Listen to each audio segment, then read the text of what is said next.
برادران اسلام، واجب الاحترام بزرگوں، دوستوں، عزیز ساتھیوں، لائق احترام ماؤں اور بہنوں، اللہ تبارک و تعالیٰ کے فضل و کرم سے جمعہ کی رات سے جو پروگرام اس عنوان کے تحت دو سسر دو داماد اللہ کے رسول صلی اللہ علیہ وسلم کے یہ شروع ہوا، جس کا یہ آخری دن ہے، کیونکہ سیرتیں ہمارے لیے بہترین نصیحتیں ہیں، اور اس میں سب سے اہم ترین جو پیغام تھا میرا وہ یہ دینا تھا کہ اصحاب رسول اللہ صلی اللہ علیہ وسلم کی عظمت و عزت و احترام کیا ہے، اور عقیدتاً ان کے بارے میں اگر کسی نے یہ خیال کیا کہ وہ خیانت کرنے والے یا دنیا دار یا کوئی بھی گستاخی کا لفظ یا کلمہ یا ذہن میں لایا تو اس کے ایمان کو خطرہ ہے، کیونکہ اسلاف نے ہم کو یہی سکھایا ہے۔ متفق علیہ طور پر اہل السنہ والجماعہ کا عقیدہ ہے کہ تمام کے تمام صحابہ جنتی ہیں۔ اب اس ضمن میں جو 2 دن آپ کے سامنے میں نے سیرتیں رکھی، یہ خلفائے راشدین میں سے یوں سمجھیے کہ میرے ٹاپک کا آدھا حصہ رسول اکرم صلی اللہ علیہ وسلم کے 2 سسر، اس پر میں نے گفتگو کر لی، کیونکہ صدیق اکبر رضی اللہ عنہ انہوں نے بھی اپنی بیٹی اما عائشہ کو زوجیت میں دیا، اور یہ سب سے پہلی اور آخری اللہ کے رسول صلی اللہ علیہ وسلم کی کنواری تھی جو لڑکیوں میں شادی ہوئی۔ اللہ کے رسول صلی اللہ علیہ وسلم نے اما عائشہ کے علاوہ کسی ایسی عورت سے شادی نہیں کی جو کنواری ہو۔ جتنی شادیاں ہوئی یا تو مطلقہ تھی یا تو بیوہ تھی۔ ایک ہی عورت ہیں، ایک ہی حضرت عائشہ ہیں جن کو اللہ کے رسول صلی اللہ علیہ وسلم نے ایسی شادی کی، حضرت عائشہ کی پہلی تھی۔ اچھا، حضرت حفصہ رضی اللہ عنہا جو حضرت عمر کی بیٹی تھی رضی اللہ عنہ، انہوں نے بھی اپنی بیٹی اللہ کے رسول صلی اللہ علیہ وسلم کی زوجیت میں دی، لیکن یہ بھی اصل میں کیا تھی؟ بیوہ تھی۔ خنیس ابن حذافہ ان کے پہلے شوہر کا نام تھا، اور یہ بڑے صحابیوں میں سے ایک ہے۔ خنیس ابن حذافہ حضرت حفصہ کے پہلے شوہر تھے، ہجرت حبشہ میں بھی شامل ہوئے، اور آگے چل کر مدینہ بھی ہجرت کی، تب بھی انہی کی زوجیت میں تھی۔ پھر اس کے بعد بدر میں بھی ساتھ تھے۔ احد کی لڑائی میں زخم لگا، اور اس زخم کی وجہ سے احد کے کچھ ایام بعد حضرت خنیس ابن حذافہ شہید ہوئے، تو حضرت حفصہ بیوہ ہوئی۔ بیوہ ہونے کے بعد اللہ کے رسول صلی اللہ علیہ وسلم سے نکاح ہوا۔ تو اس طرح صدیق اکبر ہوں یا فاروق اعظم ہوں، دونوں نے اپنی بیٹیاں دی، اور گویا کہ اللہ کے رسول صلی اللہ علیہ وسلم کے سسر قرار پائے۔ اب بقیہ جو حصہ میرے پاس بچا ہوا ہے، وقت بہت کم ہے میرے پاس، اور عنوان بہت لمبا ہے، کیونکہ 2 خلفائے راشدین کی سیرتیں اور باقی ہیں، اور وہ دونوں وہ ہیں جن کو اللہ کے رسول صلی اللہ علیہ وسلم نے بیٹیاں دی۔ پہلی بیٹی حضرت عثمان رضی اللہ عنہ سے نکاح ہوا، حضرت رقیہ سے۔ پھر اس کے بعد ان کی وفات ہوئی، وہی معاملہ یعنی وہی دن بھی کہہ لیجئے جس دن بدر کے میدان میں جنگ ہوئی، وہی وہ دن تھا جس دن حضرت رقیہ کی وفات ہوئی۔ اللہ کے رسول صلی اللہ علیہ وسلم نہیں تھے اس وقت، ہاں حضرت عثمان ہی تھے جنہوں نے دفنایا۔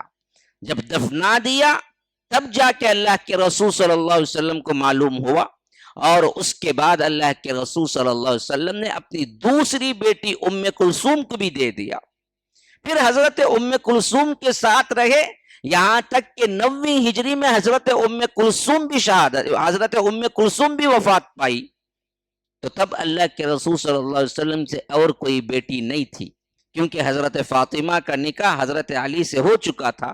تو اللہ کے رسول صلی اللہ علیہ وسلم نے فرمایا کہ میری کوئی تیسری بیٹی بھی ہوتی جس کا نکاح ہونا باقی ہوتا تو میں عثمان کو دیتا۔ تو اس حیثیت سے حضرت عثمان دوہرے داماد ہے۔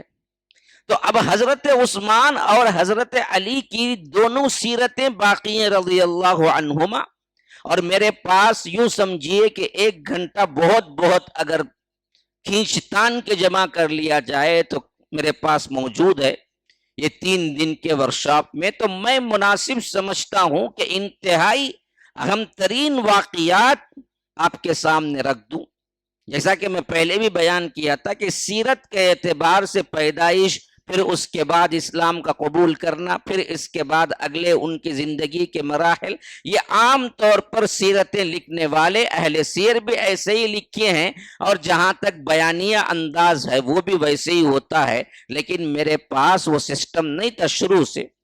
لیکن میں نے کل جہاں سے آپ کو شروع کیا تھا، اس حیثیت سے وہی تعلق سے آپ کو میں آگے بڑھاؤں گا کہ میں نے بتایا تھا کہ حضرت عمر کی وفات جب قریب آئی، خاص طور پر وہ وقت یاد رکھ لیجئے جو کہ ذی الحج کا 27 یا 27 کی رات تھی، یا نہیں تو دوسرے دن کی صبح تھی، جہاں پر ابو لولو فیروز بدبخت نے حضرت عمر پر حملہ کیا خنجر سے۔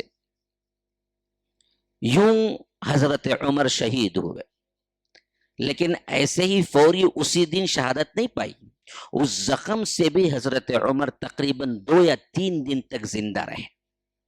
اسی واسطے مؤرخین بیان کرتے ہیں کہ اصل میں وفات جو ہوئی، شہادت جو ہوئی، وہ 1 محرم کو ہوئی۔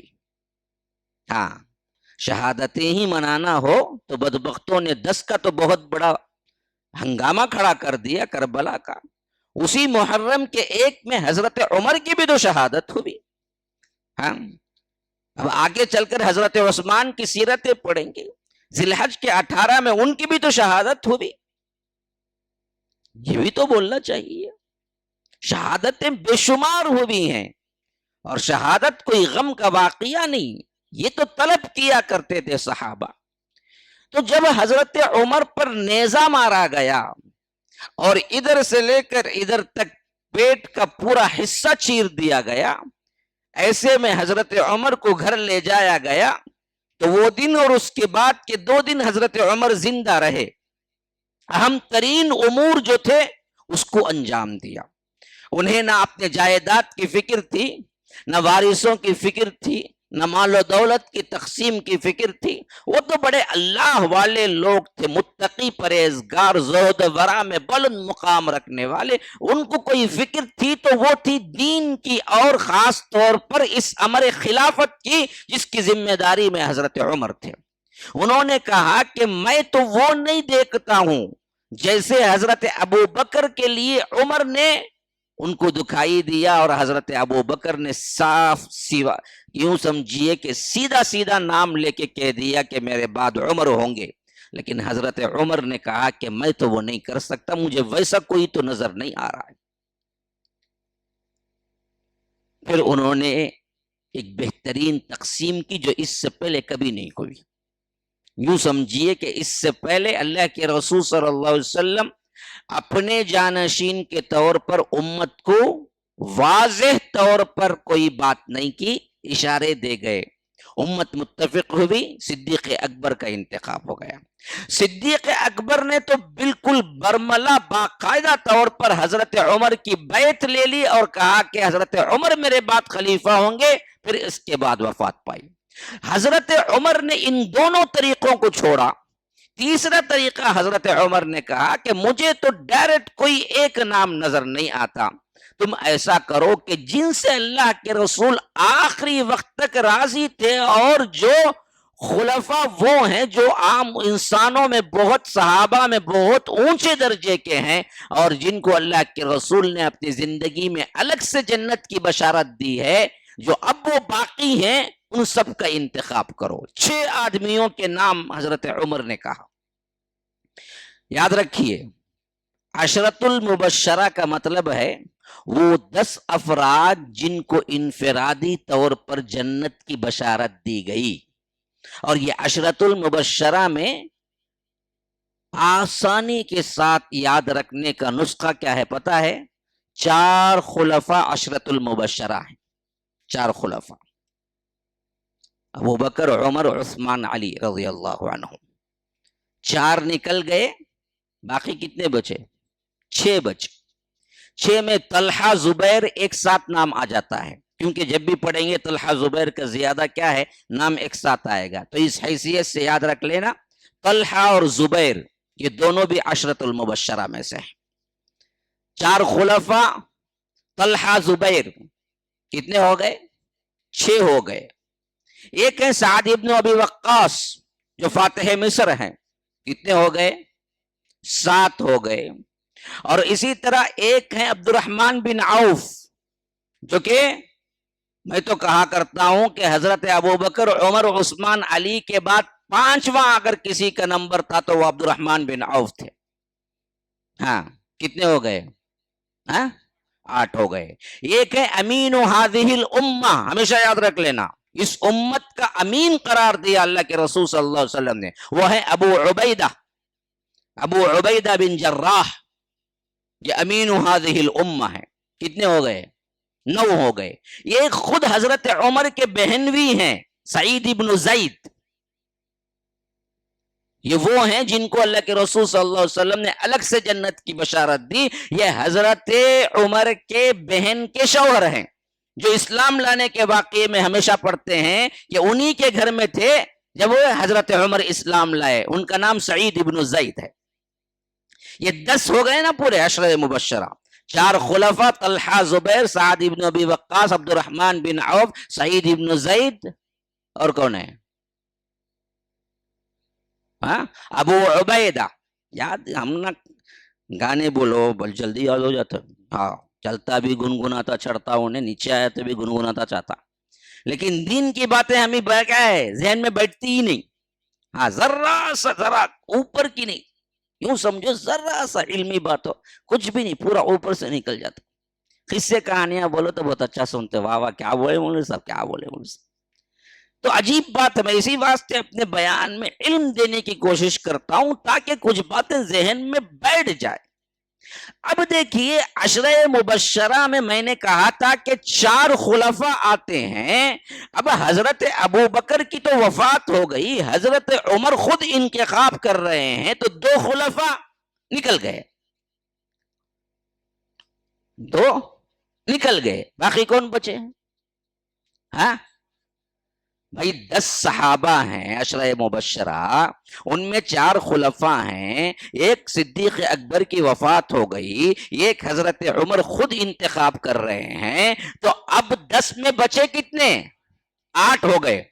حضرت عمر کے زمانے خلافت میں ابو عبیدہ ابن الجراح کی وفات ہو گئی تھی پہلے ہی.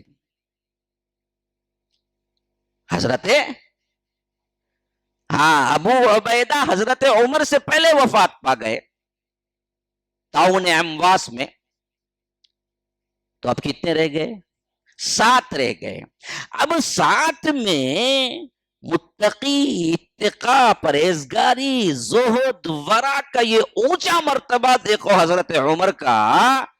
انہوں نے ان 7 کو شورا کمیٹی بنانے کے بجائے بولے کہ یہ میرا رشتہ دار ہے سعید ابن زید, میرا بہن بھی ہے تو عشرہ مبشرہ کے اندر, لیکن میرا رشتہ ہے اس کے ساتھ, اس واسطے اس کو کمیٹی میں شامل نہیں.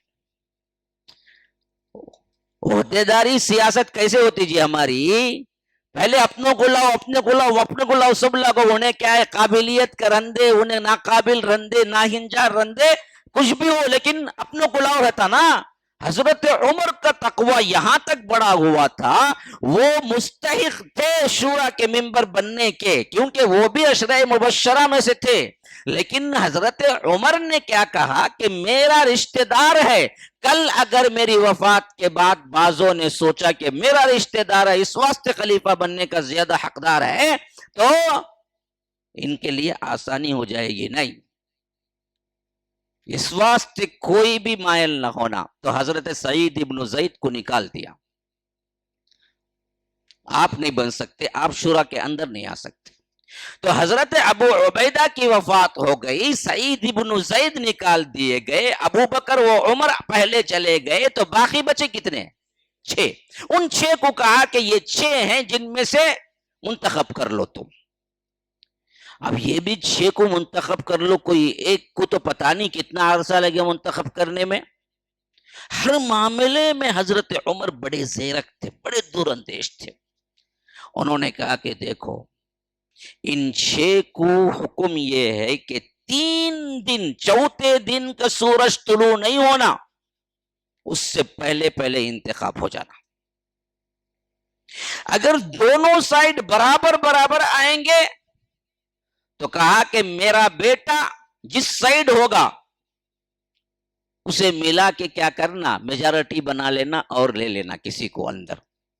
حالانکہ بعضوں نے کہا کہ حضرت عمر آپ کے اپنے بیٹے میں کمی کیا ہے خلیفہ بنانے کے لیے، وہ تو عبداللہ ابن عمر ہیں جو علم کے پہاڑ ہیں، بڑے بڑے صحابہ علم حاصل کرتے ہیں ان کے پاس، اور اللہ کے رسول صلی اللہ علیہ وسلم کے چہیتے ہیں۔ کہا کہ نہیں، جو بوجھ میں زندگی بھر اٹھایا جانے کے بعد بھی اٹھانا نہیں چاہتا، میں اپنے بیٹے کو خلیفہ نہیں بناؤں گا۔ ہاں یہ بات ہے کہ یہ مشاورتی کمیٹی میں شامل ہو سکتا ہے، بس خلیفے کا انتخاب کرنے میں سجیشن دے سکتا ہے، بس اسے نہیں خلیفہ بنایا جائے گا۔ تو عبد الرحمن بن عوف کو کہا کہ دیکھو تمہارے اوپر ذمہ داری ہے کہ 3 دن کے اندر اندر تم سلیکشن کر لینا، اگر کہیں بات 2-2 برابر برابر 3-3 کی ہو رہی ہو تو عبد الرحمن جس سائٹ پہ ہوں گے اس طرف کا خلیفہ منتخب کر لینا۔ اب یہ 3 دنوں میں پوری سیاست چلنا ہے بغیر خلیفے کی، کیسے؟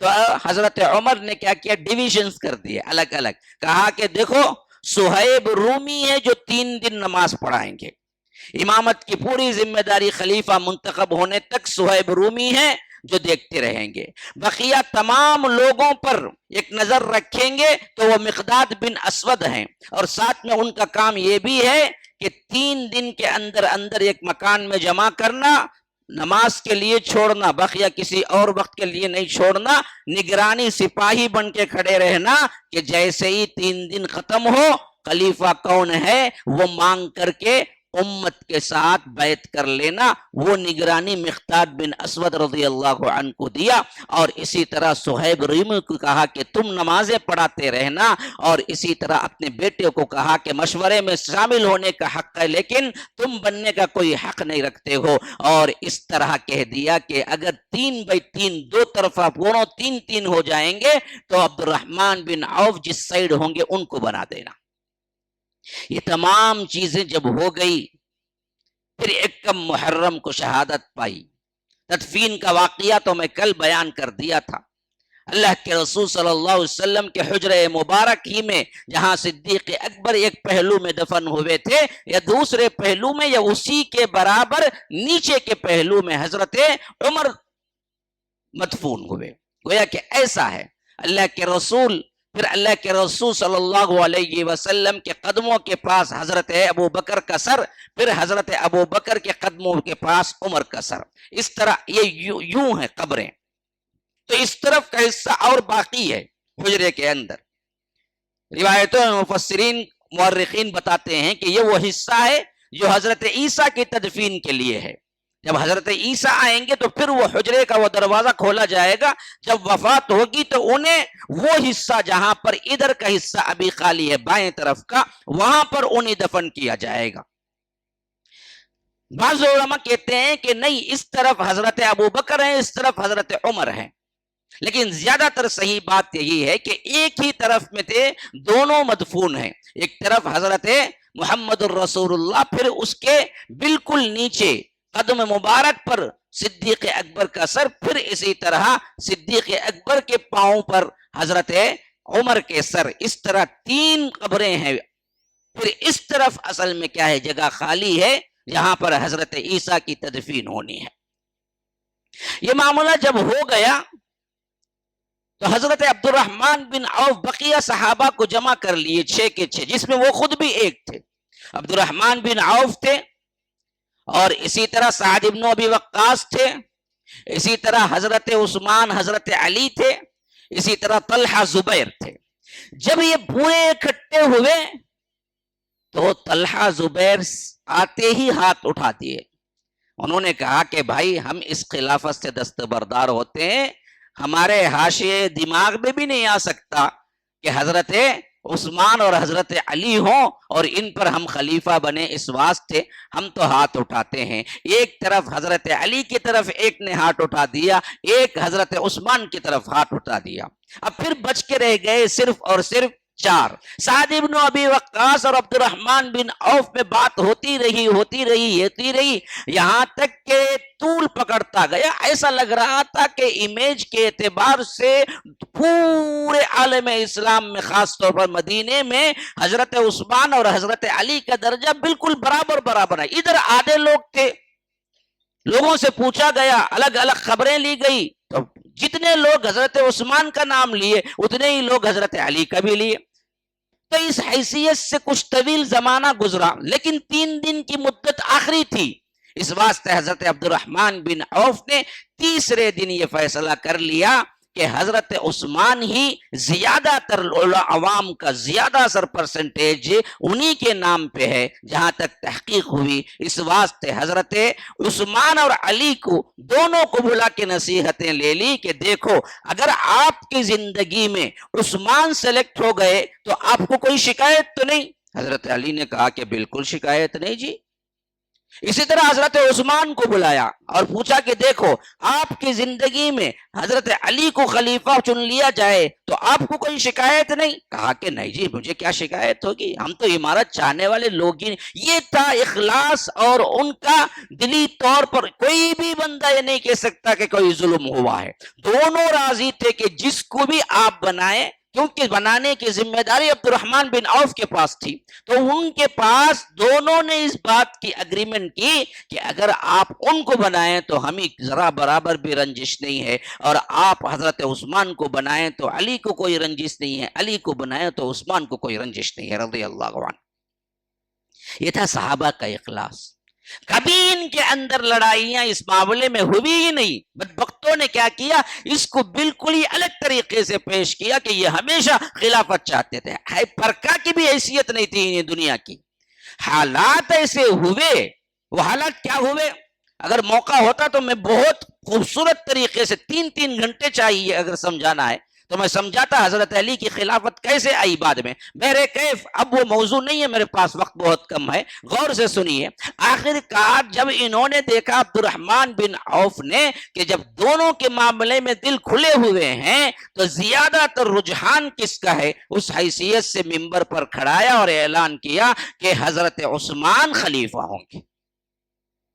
جیسے ہی عثمان کی خلافت کا اعلان ہوا، مسجد نبوی میں مجلس سجائی گئی۔ عام ووٹنگ کا سلسلہ نہیں ہے، نہ جمہوریت کا سلسلہ ہے اسلام میں۔ اسلام میں کیا ہے، اہل حل و عقد جو ہیں، بڑے ذہین و فطین جو ہیں، ان مخصوص لوگوں سے خلیفہ منتخب ہوتا ہے، پھر وہ انتخاب کے بعد تمام پر لاگو ہو جاتا ہے۔ یہ جو جمہوریت اسلام میں بولتے نا، یہ دراصل مسئلہ یہ ہے کہ ہم غلام بن کے رہ گئے، ہمیں یہ بھی نہیں بولے تو چھوڑیں گے نہیں، بلکہ بولتے ہمیں۔ یاد رکھو کیا بھی جمہوریت اسلام میں نہیں ہے، وہ خلافت کا معاملہ یہ بالکل ڈیفرنٹ تھا۔ چند مخصوص لوگوں میں خلیفہ بنتا تھا جو پورے معاشرے کا مغز ہوتے تھے، ارباب حل و عقد، جو ذہین و فطین ہوتے، ان کو پتا ہوتا کہ کون سا منتخب ہوگا تو صحیح کام کرے گا۔ وہ پہلا انتخاب ہوتا تو پھر عام بیعت ہوتی. اب عام بیعت میں پھر پوچھا نہیں جاتا کہ آپ کچھ ایسا ہے کیا, نہیں, ہو گیا, آؤ بیعت کرو, بس یہ ہوتا تھا. یہ جمہوریت کی میجارٹی والا فلسفہ تو سراسر ناکارہ فلسفہ ہے. یہی فلسفہ لے کے ہم بھی جی رہے ہیں آج. کیا ہے میجارٹی؟ میں کہتا ہوں کہ 100 لوگ جمع ہوئے کسی کو امیر چننے کے لیے. ذرا غور کرو, دیکھو ہم کیسے کیا ہیں, اسلام کو غلط سمجھے بیٹھے ہوئے. 100 لوگ جمع ہوئے, 60 بے عقل جاہل کمارے اجڑ, کچھ بھی معلوم نہیں ان کو, کیا کی جمع کر لے واگے, تو بھی آ رہے, اے ووٹنگ ہے, آ جا رہے بول آگو بیٹھ گئے. اب ارباب حل عقد جو ہے واقعیتاً صحیح ماحول کو سمجھنے والے ذہین فتین علماء اور صلحاء عباد زہاد, یہ لوگ کتنے ہیں؟ 35. اب کسی شخصیت کو کھڑا کیا گیا, 2 افراد ہی کھڑے ہوئے, اب بولتے ووٹنگ کرو بھائی, کون جیتیں گا؟ کون جیتیں گا بھائی؟ 60-65 وہ لوگ ہیں جن کو کچھ نہیں معلوم, چائے پانی کو بلا لیے, تو بھی آ جا, تو بھی آ جا, رے تو بھی آ جا, تو بھی آ جا, سب بھی آ جا, آج ووٹنگ ہے اور بلا لیے. کون نے؟ اپنا آدمی بلا لے گا. اصل حقیقت کو سمجھ کر بولنے والے اس میں ہیں 35. اب آپ بولے کہ دیکھو بھائی میجارٹی کس کی, 65 ووٹ میں لیا ہوں, انہوں کیا لیے, صرف 35 لیے, انہوں ہارے, میں جیتا, تو اصل میں منتخب کس کا ہوا؟ بے عقل جاہل جو منتخب کرے نا اس کا ہوگا. اس واسطے چائے والا راج کرتا ہے آج. ہاں حقیقت بھائی, ارباب حل عقد جانتے ہیں, انہیں کچھ نہیں کیا, انہیں 10 سال میں صرف کھایا ہندوستان کو ایسا جیسا دیمک کھا جاتی ہے لکڑی کو. لیکن وہ جانتے کون ہے؟ اہل علم عقد جانتے ہیں. عوام کیا بھی نہیں جانتی. عوام کو خالی انہیں کیا بولا, 15,000 آپ کو گریں گے بولا نا, وہ معلوم ہو سے 15,000 کیا 15 روپے بھی گرے نہیں آپ کو اکاؤنٹ میں. 15 لاکھ کی ماشاءاللہ بڑے ذہین ہیں, کون تبھی کی وہ معلوم نہیں. 15 روپے بھی آئے نہیں گا تو 15 لاکھ آئیں گے, کہتے ان کو آئیں گے بھائی, آئیں گے, ٹھہرو انتظار کرو ابھی تمہیں. ہاں اس کا وعدہ تھا. یہ حالت, اسے کیا بولتے ہیں, یہ جمہوری اسلامی طریقہ. ارے کئی کا بھائی, جو میجارٹی ہے وہ جاہل پاگل بھی میجارٹی میں آ جا سکتا ہے نا جی. میجارٹی کا مسئلہ نہیں ہوتا, اصل مسئلہ یہ ہوتا کہ ارباب حل عقد جو ہیں وہ لوگ کسی کو انتخاب کر لیں, پھر عام اعلان ہو جائے تو پھر کسی کو کوئی رائے دینے کی ضرورت نہیں ہوتی, بس وہ خلیفہ ہے. اسی واسطے مخصوص لوگ جب جمع ہوئے, پہلے یہ بات طے ہو گئی کہ حضرت عثمان ہے, اب سیدھا مسجد میں لا کے بٹھایا گیا.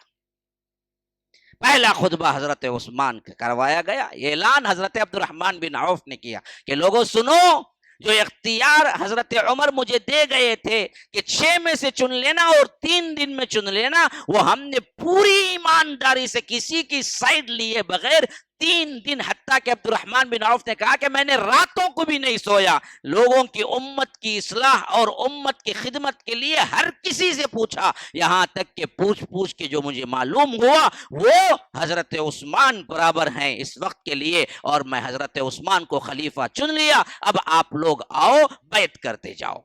اب کسی نے کوئی مخالفت نہیں کی. ان میں حضرت علی بھی ہیں بیعت کرنے والے. سوال کیا ہے کہ یہ بدبخت شیعہ اور اسی طرح کے دوسرے جن کے دلوں میں بغض صحابہ ہے, وہ بدبخت کہتے ہیں کہ اصل تو یہاں ٹویسٹ ہوا, عبد الرحمن کو اصل میں چننا حضرت علی کو تھا اور حضرت عثمان کو انہوں نے چن لیا. اب دراصل طاقت کے بل بوتے پر حضرت علی کو بٹھا دیا گیا. تو سوال یہ پیدا ہوتا ہے میرے بھائیوں, بدبختوں, کیا حضرت علی جو شجاع کی حیثیت تھے, طاقت کی حیثیت تھے, حیدر کرار کہلائے اور خیبر میں تنہا ایسا جہاد کیا کہ وہ ناکوں چنے چبوا دیے, وہ دراصل ایک معمولی معاملے میں اپنا اظہار خیال بھی نہیں کر کے بیٹھ جائیں گے؟ اتنے کمزور ہو گئے حضرت علی. اگر تم یہ مانتے ہو کہ حضرت علی کا حضرت علی کا منصب چھینا گیا, غصب کیا گیا, کیا حضرت علی اتنے کمزور تھے حق بولنے کے معاملے میں کہ وہ دب کے رہ گئے؟ ایسے کہتے ہیں تو پھر تو بالکل قرآنی شخصیتوں کے خلاف کہتے ہیں. قرآن تو صحابہ کو بڑا بہادر، یکسو اور برملا کہنے والے، دلوں میں ایک، ظاہر میں ایک، باطن میں ایک رکھنے والے نہیں، وہ سچے اور ان کا امتحان ہم نے لے لیا یہ کہہ رہا ہے. پھر تو ہم کو ماننا پڑے گا کہ حضرت علی واقعتاً دل سے قبول کیے ہوئے تھے کہ حضرت عثمان خلیفہ ہے، ورنہ ڈغلی پالیسی تو کبھی سوچ بھی نہیں سکتے ہم صحابہ کے سلسلے. ہاں ہم ہوں گے زبان پہ مسکراہٹ، دل میں گالیاں، پکڑ لے گو دو جی نے کیسے ہیں بھائی اچھے ہیں، دل میں بولتا کیا آجگا جی نے کاٹنے والا آپ چھوڑتا نہیں جی مجھے، پھر کیسے ہیں بھائی اچھے ہیں کی کہتے بھی ہونا کیا ہے، دل میں تو کبھی نہیں بولتا ہو کہتے بھی ہونا. پوچھتا چیز واسطے نہیں بولنا، میں چل جانا آگے ہٹ کو بول کو. ذرے جنے تو کیا کرتے، بات کرتے رہتے، اٹھ جاتے. چائے لاتا ہوں، نہیں میں نکلتا ہوں بھائی. اچھا بھائی، اچھا جا کو السلام علیکم. چائے لاتا ہوں کیا بولا، چائے لانے نہیں بولا، انہیں بھگانے بولا. انہیں اٹھتا نہیں، انہیں کیا رہے بیٹھ گا کاٹنے کے واسطے دیکھتا. اب اس کا کیا بولتا، اٹھ کو چائے لاتا ہوں بولتا. انہیں بولتا نکو نکو میں جاتا ہوں، جا کر السلام علیکم. کیا بھی یہ دل میں ایک، ظاہر میں ایک، باطن میں ایک ہمارا کردار ہے. صحابہ کا تھوڑی ہے، وہ تو ڈنکے کی چوٹ پہ حق بولنے والے صحابہ تھے. اگر ان کے دل میں کچھ تھا تو وہ فوری اظہار کر دیتے کہ تم نے میرا حق غصب کیا. میں حضرت فاطمہ کا شوہر ہوں، میں حسنین کریمین کا والد ہوں، میں اللہ کے رسول کا داماد ہوں، مجھے حق پہنچتا ہے، یا میرے پاس کوئی دستاویز ہے، یا میرے پاس کوئی حدیث ہے، یا میرے پاس کوئی کتابت ہے کہ اللہ کے رسول نے کہا تھا کہ میں ہی خلیفہ بنوں گا. نہیں بولے. دو ہی مطلب ہوں گے. اگر تم کہو کہ حضرت عثمان کو بنانے میں صحابہ نے ٹویسٹ کیا، نعوذ باللہ، حضرت علی کا حق تھا، تو یاد رکھو پھر تو تم حضرت علی کی عزت کو نیلام کرتے ہو، ان کی عزت کو گراتے ہو. تم کہتے ہو کہ حضرت علی ڈغلے تھے، نعوذ باللہ، حضرت علی ڈر گئے تھے، حضرت علی حق بات نہیں کر سکے. یہ ماننے کو ہم تیار نہیں ہیں، کیونکہ وہ تاریخی شخصیتیں نہیں، وہ قرآنی شخصیتیں ہیں جن کو قرآن نے سچا کہا، جن کو قرآن نے امتحان لیا کہا. اولئک الذین امتحن اللہ قلوبہم للتقوی. اللہ نے ان کا امتحان لے لیا. وہ بھی سبجیکٹ کون سا سبجیکٹ امتحان ہوا تھا؟ لکھنے کا کوئی سبجیکٹ نہیں، دل کا امتحان لے لیا ہم نے. قلوبہم. تو یاد رکھو حضرت علی جانتے تھے اور دل سے مانتے تھے کہ امت کے اجماع کے حیثیت سے جو خلیفہ چنے گئے وہ بالکل برحق ہیں، اور حضرت عثمان خلفائے راشدین ہی میں سے ہیں. ابو بکر، عمر، عثمان، یہی ترتیب صحیح ہے. اب بعد میں واقعات یوں ہوئے کہ حضرت علی چوتھے خلیفہ بنے، لیکن وہ واقعہ ابھی میں ذکر نہیں کر سکتا. ابھی تو حضرت عثمان کا چلے گا. اب اس طرح حضرت عثمان خلافت پر متمکن ہو گئے تو اللہ کے فضل و کرم سے طویل مدت کی خلافت اگر ہم دیکھیں گے، بیوٹی دیکھیے اور ہماری جہالت دیکھیے، بے علمی اور لا علمی دیکھیے، کہ سب سے طویل ترین خلفائے راشدین میں مدت خلافت کس کی ہے پتہ ہے؟ حضرت عثمان کی. 12 سال کچھ ماہ. لیکن بدبختوں نے ان کی خلافت کو اس طرح فتنوں کے ساتھ، اس طرح عجیب و غریب واقعات کے ساتھ ان پر الزامات لگا کے تاریخ میں جوڑا کہ لوگ حضرت عثمان کی خلافت جب بھی ذکر کرتے ہیں سوائے فتنوں کے کچھ نہیں ذکر کرتے. حالانکہ دیکھا جائے تو حضرت ابوبکر صدیق رضی اللہ عنہ کی خلافت 2 سال 3 مہینے، حضرت عمر رضی اللہ عنہ کی خلافت 10 سال 7 مہینے، حضرت عثمان رضی اللہ عنہ کی خلافت 12 سال کچھ مہینے زائد، حضرت علی رضی اللہ عنہ کی خلافت 4 سال 6 مہینے کچھ زائد. تو اس حیثیت سے سب سے طویل مدت حضرت عثمان کو ملی. اور اسلام سب سے زیادہ کن کی خلافت میں پھیلا؟ وہ بھی حضرت عثمان ہے، آپ کو معلوم ہونا چاہیے. میں نے بتایا تھا حضرت عمر کی سیرت مبارکہ میں ان کی زندگی کے آخری ایام میں لشکر اسلام ہندوستان کا اس وقت کا مجموعہ جو تھا، بنگلہ دیش، ہندوستان، پاکستان اور افغانستان کا کچھ حصہ، سب ملا کر الہند کہلاتا تھا۔ وہ ہندوستان کے حصے کے بارڈر پر مکران جو آج سندھ میں ہے وہاں تک پہنچ چکا تھا، اور اس کے بعد ادھر روس اور ایران، اور اسی طرح اس وقت کے اعتبار سے اگر دیکھا جائے تو روم اور فارس کے آخری کونے تک، بارڈر تک اسلام پہنچا حضرت عثمان غنی کے دور میں۔ گویا کہ مٹ کے رہ گئے دونوں طاقتیں، اس زمانے کی سپر پاور تھے وہ، جیسے آج امریکہ اور رشیا تھا، اور رشیا بھی ٹوٹ گیا اس کے بعد، اب جو رہ گیا ایک ہے امریکہ۔ لیکن ہمارے بچپن میں ہم پڑھ رہے تھے لینن کا انقلاب، سرخ انقلاب وغیرہ، یہ رشیا، اور آج بھی پوتن جو ہے نا رشیا کا، وہ آج بھی مانتا ہے کہ میرے مقابلے میں کوئی اور نہیں ہے، اسی واسطے تو جی مار رہا ہے یوکرین کو۔ ذرا آپ سیاست پر بھی تو غور کر کے دیکھیں نا حالت، آج بھی وہ ماننے کو تیار نہیں ہے کہ میں کوئی کم ہوں، میں بھی ایک حصہ پورے آدھے دنیا کا ہوں، وہ آج بھی مانتا ہے۔ تو یہی رشیا، روس اور امریکہ تھے، ایک زمانہ 19ویں صدی پورا وہی گزرا، تو جس حیثیت سے یہ دونوں تھے وہی حیثیت عرب کے اس وقت جب خلافت عثمان اور خلافت ابوبکر، خلافت عمر چل رہی تھی، تو اس وقت فارس اور روم تھے، ان جیسی حکومت کہیں اور نہیں تھی۔ ایک طرف فارس تھے جو ایرانی تھے اور آتش پرست مذہب تھے، ان لوگوں کے مذہبی اعتبار سے آگ کی پوجا کرنے والے تھے، اور ایک طرف روم تھے جو مذہباً عیسائی تھے، اور ہرقل ان کا بادشاہ ہوا کرتا تھا۔ ان کی سلطنتیں بے انتہا پھیلی ہوئی تھی، اور حضرت صدیق اکبر کی خلافت میں انٹری ہوئی ان دونوں میں۔ ہاں، حضرت صدیق اکبر کی خلافت میں فارس اور روم دونوں میں انٹری ہوئی، اور دونوں میں انٹری کرنے والا ایک واحد صحابی ہے جو اللہ کی تلوار ہے، سیف اللہ ہے، خالد ابن الولید ہے۔ لیکن وہ اختتام میں آ کر بالکل ان سب کو سمیٹ کے دنیا سے ان کو رخصت جو کیا گیا نا، وہ حضرت عثمان کا دور ہے۔ ایسی فتوحات سلطنت اسلامیہ کا رقبہ بہت بڑھ گیا تھا۔ یوں سمجھیے کہ صرف چند ایشیائی ممالک تھی جو چھٹ گئی تھی، ورنہ تو پورے اسلام، پوری دنیا پہ اسلام نافذ ہو چکا تھا۔ اور سب سے پہلے بحری بیڑا بنانے والے، بحری فوج، نیوی بنانے والے بھی حضرت عثمان ہیں۔ اس سے پہلے ہمارے پاس بحری بیڑا نہیں تھا، صرف زمینی جنگیں ہوا کرتی تھی۔ لیکن جب دیکھا کہ فارس اور روم کے لیے جانے کے لیے دریا درمیان میں آتا ہے، اور دریا کے بڑے بڑے لشکر ان لوگوں کے پاس ہیں، تو حضرت معاویہ نے خاص طور پر لیٹر لکھا حضرت عثمان کو کہ آپ اجازت دیں کہ ہم بھی بحری بیڑا بناتے ہیں۔ تو حضرت عثمان نے اجازت دی، پھر وہ شاندار ایسا بحری بیڑا بنائے حضرت معاویہ رضی اللہ عنہ، قربان جائیے، ایسا بیڑا کہ ان لوگوں کے دونوں لشکر دریاؤں میں لڑتے لڑتے مر گئے، اور ان کا نام و نشان مٹ گیا۔ کئی لڑائیاں دریا میں لڑی گئی ہیں، دریا میں، عین دریا میں، زمین پہ اترے ہی نہیں۔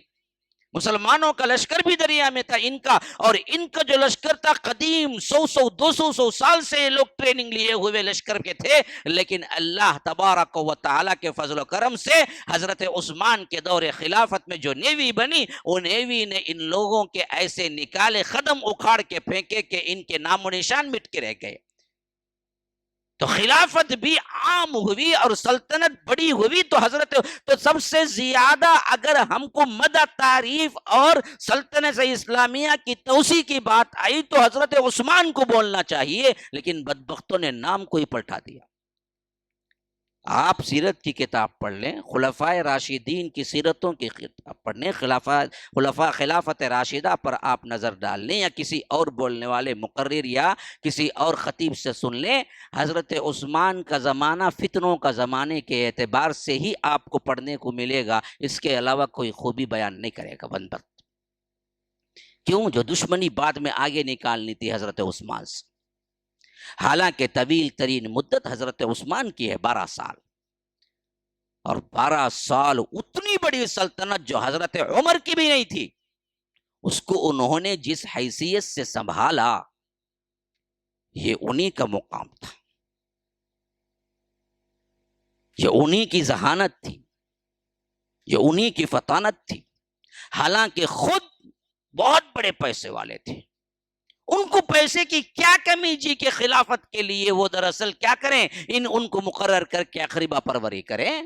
ان پر سب سے بڑا الزام یہ ہے کہ انہوں نے اپنے رشتہ داروں کو عہدے پہ لا کے بٹھا دیا اور پوری سیاست اپنے خاندان میں کر لی۔ بدبختوں سنو، جو بھی الزام لگاتے ہیں یہ ایسی شخصیت ہے جو شروع سے بچپن سے پیسے والا خاندان کے ساتھ منسلک تھا اور خود تاجر تھا بہت بڑا، اور جب بھی دینے کا معاملہ آیا تو دل کھول کے دیا، ایسا دیا ایسا دیا، اس سے بڑا سخی کوئی نہیں ہے۔ اس واسطے ان کے نام کے ساتھ ہی حضرت عثمان غنی پڑ گیا۔ ایسے شخصیت کو کیا دنیا سے سروکار کہ انہوں نے اقربا پروری کی۔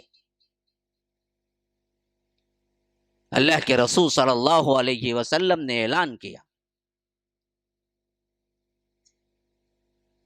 تبوک کا سفر، 9 ہجری کا زمانہ، معلوم ہوا روم کا بادشاہ قریب آیا ہوا ہے اور اس کی تیاریاں چل رہی ہیں، اور اس کے خیالات کچھ اس طرح ہیں کہ مدینے پہ حملہ کرے۔ اللہ کے رسول صلی اللہ علیہ وسلم کا معمول تھا جنگی اطلاعات جب بھی کسی سے آتی، اگر معلوم ہوتا کہ وہ تیاری میں ہیں حملے کے لیے تو اللہ کے رسول انتظار نہیں کرتے، بلکہ معمول یہ تھا کہ خود آگے بڑھ کے تیار ہو کے نکل جاتے، تاکہ وہ آنے سے پہلے ہی ایک رعب ڈال دیا جائے کہ بدبخت تیری ہمت کیسے ہوئی کہ تو تیری نگاہ سے دیکھ سکے۔ تو حضرت محمد رسول اللہ صلی اللہ علیہ وسلم نے بھی اعلان کر دیا کہ دیکھو بہت بڑا اس وقت کا سپر پاور ہرقل سے مقابلہ ہے، اس واسطے زبردست ایک جنگی فوج لے کے جانا ہے، اور قسم پرسی کا یہ حال ہے کہ سخت گرمی کا زمانہ ہے، اور آپ کو معلوم ہے عرب ایک تو گرمی میں مشہور ہے تو دوسرا گرمی میں ہی ان کے لیے نعمت ہے، وہ کیا ہے؟ کھجور ہے۔ کھجور پک کے جب گرتا ہے تو وہ گرمی کا زمانہ ہوتا ہے، اور فصل تیار کھڑی ہوئی تھی، اس وقت اگر نہ اتاریں تو کھجور کی پوری فصل برباد ہو جائے گی، اور فصل برباد ہونے کا مطلب یہ ہوگا کہ پھر 1 سال کے لیے فخر و فاقہ ہوگا۔ اب ادھر اللہ کے رسول صلی اللہ علیہ وسلم کہہ رہے ہیں کہ صحابہ سے کہ مسلمانوں آؤ، جو کچھ ہو سکتا ہے اللہ کی راہ میں دو، اور تیاری بہت جلدی کرو تاکہ ہمیں نکلنا ہے، تبوک کی طرف بہت لمبا سفر ہے، اس واسطے نکلو۔ منافقین میں کھلبلی مچ گئی، انہوں نے تو کہا کہ پاگل ہو گئے ہو کیا، اس زمانے میں نکلو گے، کھجوروں کو اتارے گا کون؟ اگر کھجوروں کو ایسے وقت میں ہم اتاریں گے نہیں تو کیا ہے، درخت پہ سڑ کر کے وہیں پر کیا ہے بخانا برباد ہو جائیں گے، پھر ہوگا کیا؟ پھر 1 سال تک فقر و فاقہ میں رہیں گے، اور یہ دھوپ جو ایسی دھوپ ہے اس پہ کون نکلے گا؟ اور تمہیں پتا ہے تمہیں مقابلہ کس سے؟ مقابلہ ہرقل سے، معمولی بات نہیں ہے، لڑنا ہے یا خودکشی کرنا ہے۔ لیکن صحابہ ان سب معاملات سے مبرہ تھے، ان کو ایک ہی بات معلوم تھی کہ رسول کا فرمان ہے کہ نکلو تو نکلنا ہے۔ ادھر آئے تو ان بدبختوں نے کہا کہ بہت گرمی ہے، کیسے نکلیں گے؟ اللہ نے کہا کہ اللہ کے رسول ان بدبختوں سے کہیے، منافقین سے، قل نار جہنم اشد حرا، جہنم کی آگ اس سے زیادہ گرم والی ہے۔ تم کیا سمجھتے ہو رسول کی مخالفت پہ چھوٹ جاؤ گے؟ یہاں تو چھوٹ جاؤ گے، کل جہنم میں جاؤ گے تو وہ آگ جو ہے نا اس دھوپ سے زیادہ بہت گرم ہے۔ تم بہر کیف اصحاب رسول اللہ جو ہو سکتا ہے وہ جوڑنے لگے، لیکن سب کچھ جوڑ جاڑ کے بھی وہ کچھ نہیں مل سکا جو اتنے بڑے لشکر کے لیے ضروری تھا۔ یہاں تک کہ اللہ کے رسول صلی اللہ علیہ وسلم مجلس بیٹھی ہوئی تھی، فرمایا کہ کون ہے اس کے لیے ڈونیٹ کرے سواریاں، خاص طور پر کیونکہ صحابہ آ گئے تھے، اپنی جان لے کر آ گئے تھے۔ اللہ کے رسول ہم تو حاضر ہیں لیکن ہمارے پاس سواری نہیں ہے، ہماری جان ہمارے ہاتھ میں ہے، ہم لے کے آ گئے، لیکن غربت اتنی ہے اللہ کے رسول کہ ہمارے پاس سواری نہیں ہے، ہم اتنا لمبا سفر کیسے طے کریں گے؟ آپ سواری ارینج کر دیجئے۔ ہم نکلنے کو تیار ہیں. اللہ تعالیٰ اس کا جو عقل کھینچتا ہے آنکھوں میں آنسو آ جائے. تولوا واعینہم تفیض من الدم. جب اللہ کے رسول ان سے کہتے کہ بھائی میرے پاس بھی سواری ارینج کرنے کے لیے پیسہ نہیں، میں کیا کر سکتا ہوں، تمہاری تو دلی خواہش ہے کہ رب کے راہ میں قتل ہو جاؤ، شہید ہو جاؤ، اور تم میرے پاس سواریاں مانگتے ہو آ کے. لیکن میں کہاں سے سواری دوں سب کو، میرے پاس کہاں ہے سواریاں، میرے پاس سواری نہیں ہے، جاؤ گھر لوٹ جاؤ. تو اللہ تعالیٰ کہتا ہے تولوا واعینہم تفیض من الدم.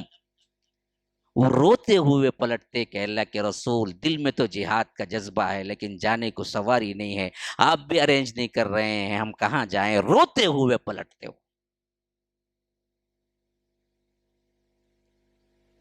یہ حالت تھی اس وقت.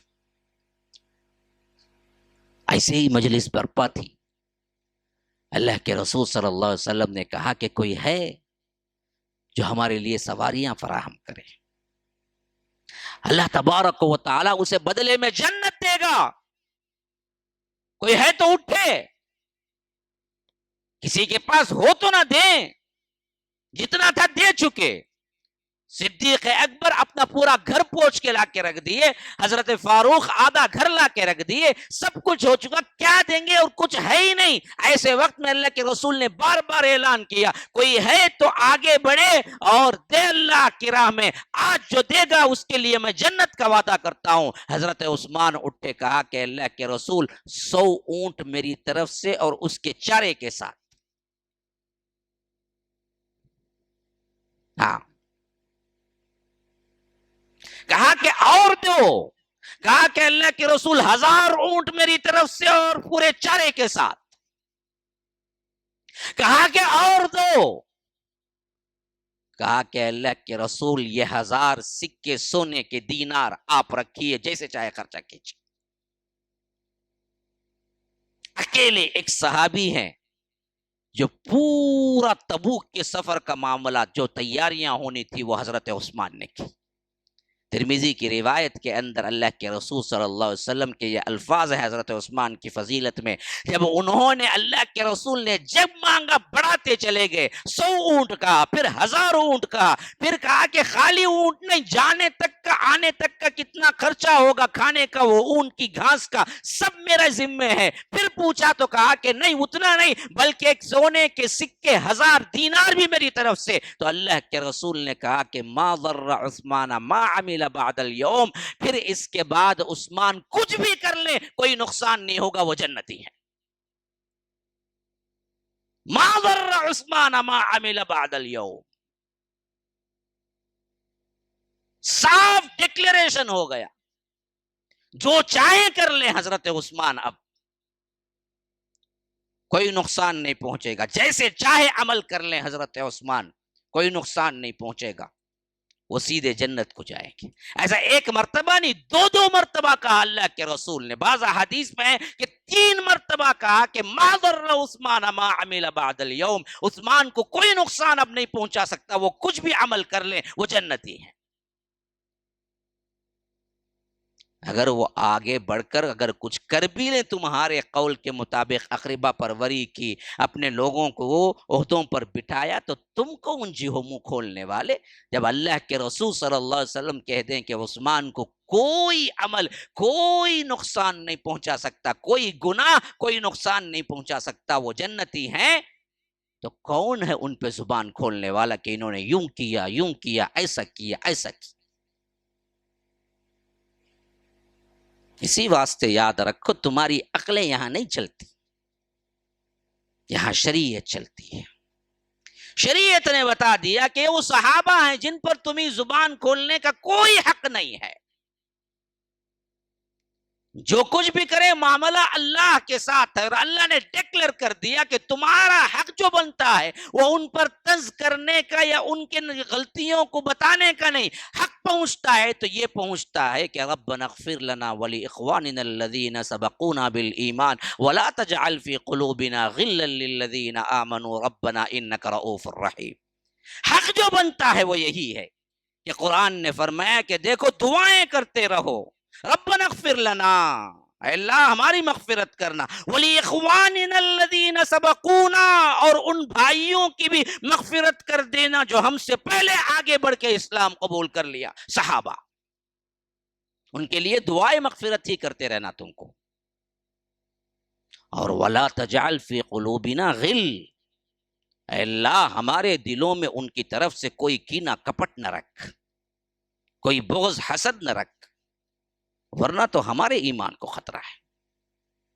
حکم تو یہی ہے، وہ کچھ بھی کر لے سوال نہیں پیدا ہوتا کہ یہ کیوں کیے، یہ کون تھے، یہ حق پہ تھے یا نہیں تھے، وہ سوال تمہارا نہیں ہے۔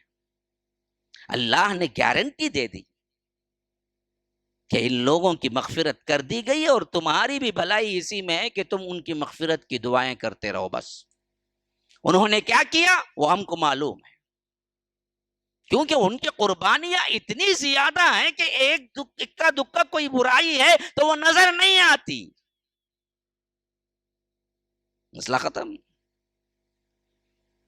حضرت عثمان کے فضائل پر بے شمار باتیں ہیں۔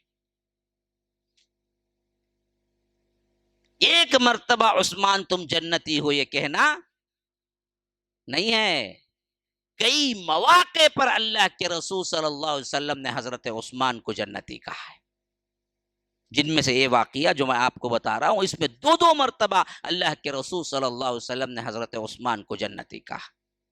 حیا کی پاسداری کا انداز ایسا تھا، اور حضرت عثمان شرمیلے ایسے تھے کہ اللہ کے رسول صلی اللہ علیہ وسلم بیٹھے ہوئے تھے تھوڑا سا آرام کے انداز میں، کہ کپڑا تھوڑا سا کیا ہے پنڈلی تک پہنچا ہوا تھا، اور ابو بکر آئے، اجازت پوچھی تو کہا کہ آ جاؤ، اور وہ بھی آ کے بیٹھ گئے۔ پھر حضرت عمر آئے، اجازت پوچھی تو وہ بھی آ کے بیٹھ گئے، لیکن حضرت عثمان آئے، اجازت پوچھی تو اللہ کے رسول صلی اللہ علیہ وسلم نے کہا کہ ٹھہرو، پھر اپنے لباس کو برابر کیا اور اپنے گھٹنے کو پورے طور پر چھپا لیا، پھر اس کے بعد کہا کہ عثمان آؤ۔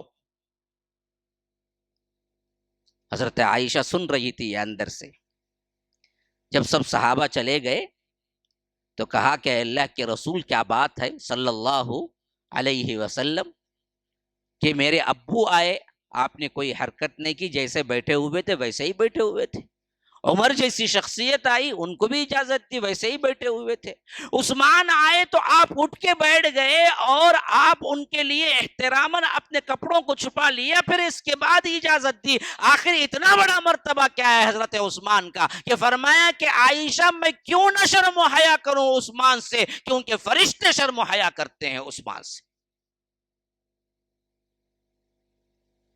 قاتلان عثمان جب حضرت عثمان کو قید کر دیے، چاروں طرف سے محل کا گھیراؤ تھا، بدبخت سبائی گروہ، یہ بلوائی جتنے بھی تھے حضرت عثمان سے مطالبہ کر رہے تھے، یا تو خلافت چھوڑ دو یا تو ہم قتل کر دیں گے۔ ایسے وقت میں وہ بالا خانے پہ تشریف لائے، اور جو سراؤنڈنگ میں کھڑے ہوئے بدبخت لوگ تھے، مصر سے آئے ہوئے تھے، زیادہ تر اس میں سے مسلمان ہی تھے۔ ان کا کنڈیشن یہی تھا کہ آپ نے حد سے زیادہ ناانصافی کی ہے، اقربا پروری کی ہے، اپنے ہی لوگوں کو عہدے دیے ہیں، اب ہم آپ کو کہتے ہیں کہ آپ خلافت چھوڑ دو یا نہیں تو ہم قتل کر دیں گے۔ حضرت عثمان آئے، وہ مجمع نیچے کھڑا ہوا تھا، پورے بلوائی، پورے فتنے باز سبائی فرقے کے لوگ، انہوں نے کہا کہ لوگوں دیکھو سنو، جہاں تک اسلام کا مطالبہ ہے اس حیثیت سے دیکھا جائے تو اس کو قتل کرنا ہے جو مرتد ہو جاتا ہے، اور میں اسلام لانے کے بعد کبھی مرتد نہیں ہوا، اگر تمہاری نظر میں ہے تو میں ابھی تمہارے سامنے کلمہ پڑھتا ہوں لا الہ الا اللہ، تو پھر کس نوعیت سے مجھے قتل کرنا چاہتے ہو؟ یہ تھی نرمی۔ حالانکہ پورے آدھے دنیا کے خلیفہ ایک حکم دیتے تو لشکر کے لشکر ان کو آ کر ایسے نیست و نابود کرتے کہ وہ جتنے ہزار لوگ تھے کہاں تھے یہ بھی پتا نہیں، لیکن حضرت عثمان نے کہا کہ نہیں، اللہ کے رسول کے شہر میں مجھے ایک آدمی کا خون بھی نہیں بہانا ہے، خواہ میری زندگی چلی جائے۔ وہ سمجھانا شروع کیے، کیوں مجھے قتل کرنے پہ تلے ہوئے، کیوں کرتے ہو؟ پھر کہا کہ دیکھو اگر کسی کو قتل کرنا جائز ہے اسلام میں تو وہ ہے جو شادی شدہ ہو کر زنا کرے،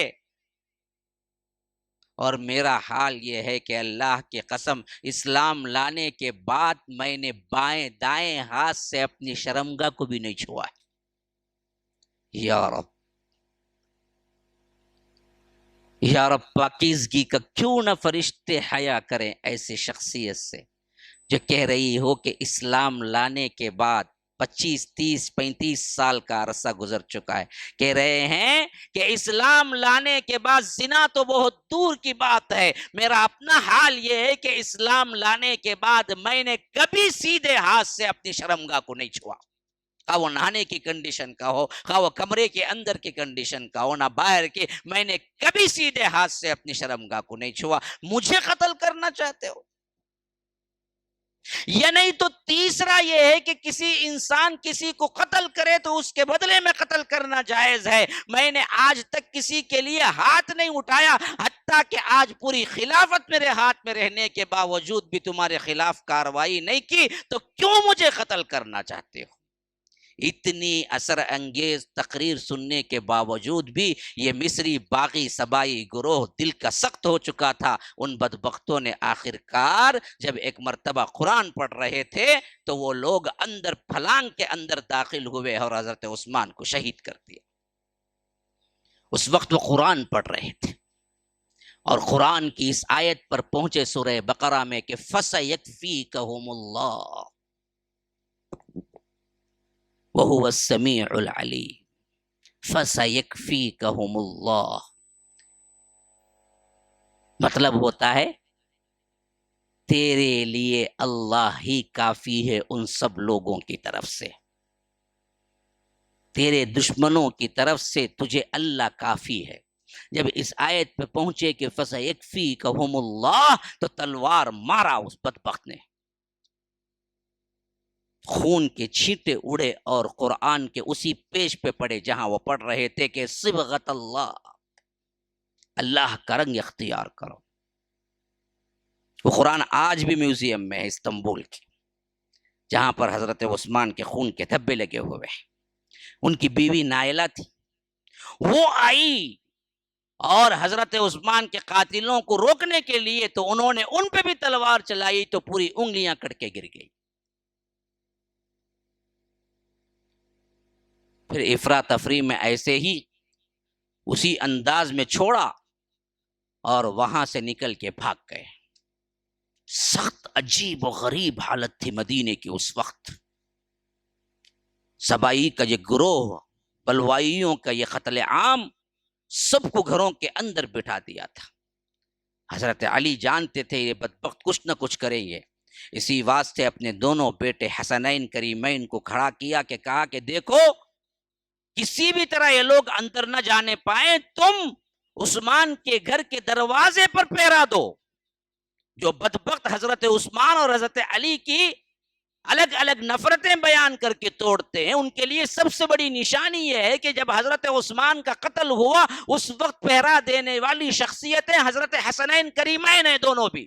حضرت علی نے کہا کہ دیکھو ان لوگوں کے خیال اچھے معلوم نہیں ہوتے ہیں، اس واسطے تم سامنے کی گیٹ پر، سامنے کے دروازے پر تم یہاں کھڑے رہو اور تمہارا کام یہ ہے کہ ان لوگوں کو اندر نہ آنے دو۔ ادھر حسنین کریمین دروازے پہ کھڑے ہوئے ہیں، یہ بدبخت پیچھے کے دروازے سے پھلانگے اور حضرت عثمان کو قتل کر کے نکل گئے۔ بعد میں معلوم ہوا حضرت علی نے سب سے پہلے غصہ جو ہوئے حضرت حسنین کریمین پہ ہوئے کہ کہا کہ تمہارے ہوتے ہوئے عثمان پر قتل کیسے ہوا، جبکہ میں نے تمہیں کیا کیا تھا، کھڑا کے گیا تھا کہ یہ لوگ کر سکتے ہیں کام۔ حضرت حسنین کریمین نے کہا کہ ابا جان ہم کیا کریں، ہم تو سامنے کی طرف تھے، ہمیں پتہ ہی نہیں تھا کہ یہ لوگ کب پیچھے کی طرف سے داخل ہوئے اور کب حضرت عثمان کو شہید کر کے چلے گئے۔ دونوں میں کوئی دشمنی نہیں تھی، بلکہ پہرا دینے والے ہی حضرت علی اور ان کا خاندان تھا حضرت عثمان کے لیے۔ اس طرح حضرت عثمان شہید ہوئے 35 ہجری 18 ذی الحج، حج کا موقع تھا، زیادہ تر لوگ حج کو گئے ہوئے تھے، مدینہ خالی تھا، چند ہی لوگ تھے، اسی واسطے بلوائیوں نے وہ وقت چنا برابر۔ اب اس کے بعد چند صحابہ کو احساس ہو گیا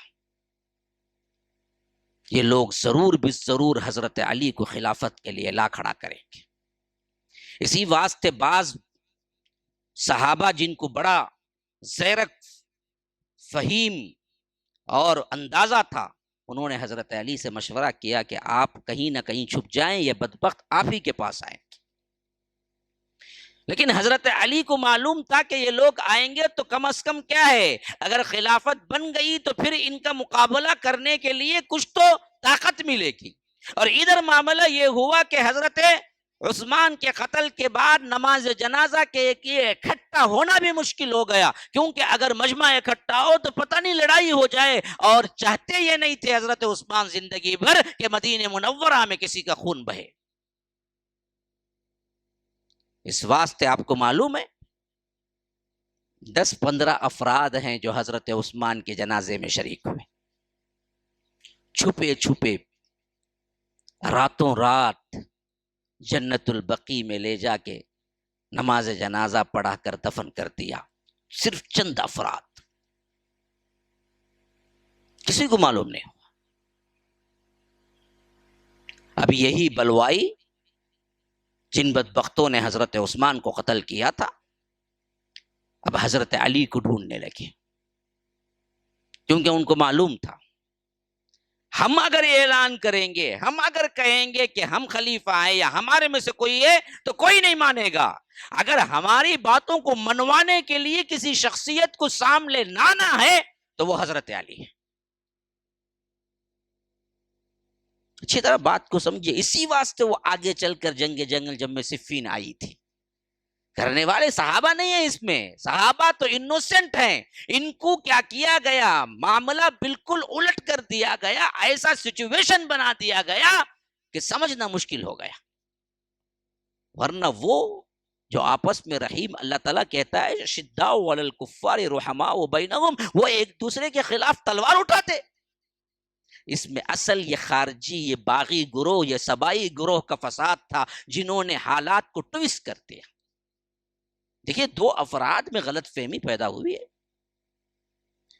اگر یہ 2 افراد ڈائریکٹ مل لینا 5 منٹ میں سالو ہو جائے گا معاملہ، لیکن دونوں افراد میں 2 شریر لوگ شامل ہو جائیں اور ان کی کوشش یہ رہے کہ کبھی یہ دونوں نہ ملیں اور دونوں ایک دوسرے کے خلاف بھڑکاتے رہیں تو پھر تو 2 دوست کبھی مل ہی نہیں سکتے۔ یہی حال سبائیوں کا تھا کہ ان بدبختوں نے دونوں طرف معاملہ سنبھال کے رکھا، اور ادھر بھی نہیں ادھر بھی نہیں، کام اپنا نکالا، نام حضرت علی کا آ گیا، کام اپنا نکالا، نام حضرت معاویہ کا آ گیا، کیونکہ وہ انوسنٹ، وہ معصوم لوگ تھے، ان کی شرارتوں کو سمجھ ہی نہ سکے۔